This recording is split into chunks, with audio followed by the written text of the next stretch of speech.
It's the final week of Preptober.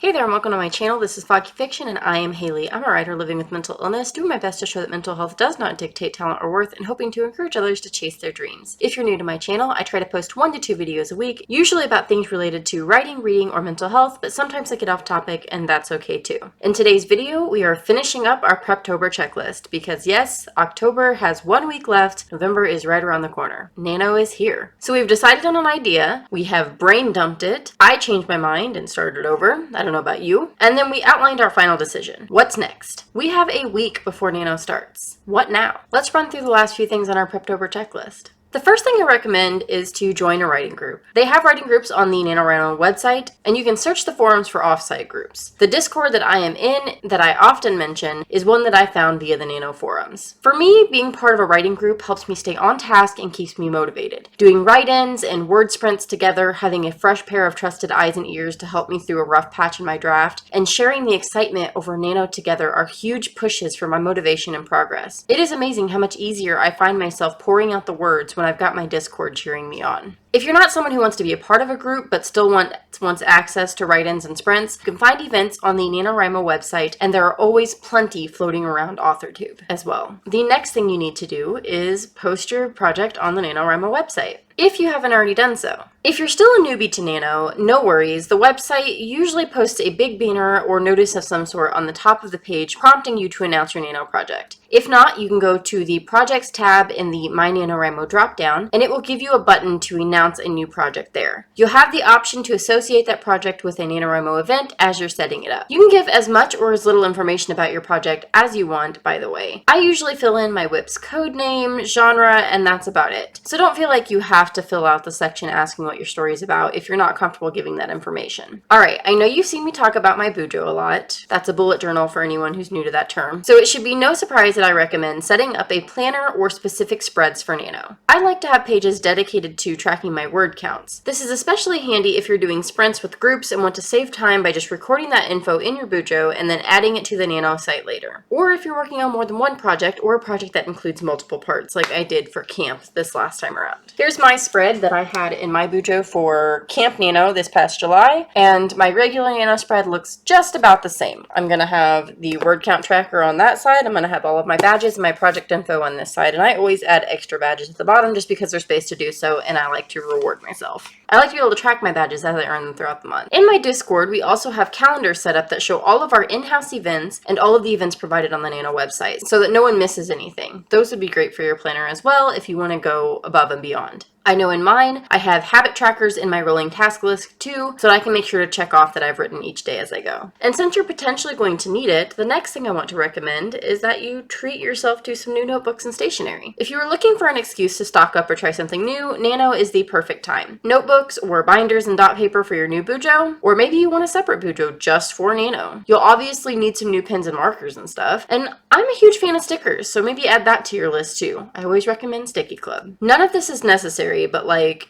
it could be, you know? So treat yourself. You're getting ready to squeeze 50,000 words out of your brain in a month. I'd say you deserve some stickers if you want them. The last thing I recommend doing is run through your checklist one more time. Make sure you've got everything ready. Every idea has been written down, every note taken, your outline looks good, you found a great writing group, your new planner looks great, you really haven't forgotten anything, and you feel like there's nothing more you can possibly do at this point. Which leaves just one more thing. Relax. Take whatever time you have left before November gets here and do whatever it is you do to calm your nerves. Because Nano is hectic. It's fun, it's a good hectic, but it has been my experience that between life and work and trying to meet my own deadlines with writing, November is chaos. So if you've got time to relax now before we all dive in, I'd take it. And that's it. We've gone through the entire checklist and you can officially consider yourself prepared for Nano. Or about as prepared as you can be. What things are left on your checklist this week, the last week of Preptober 2021? Are there any things on yours that I didn't mention on mine? Let me know. Like this video if you enjoyed it, subscribe if you're interested in following my very clumsy journey as a writer living with mental illness, and enjoy the happy moments.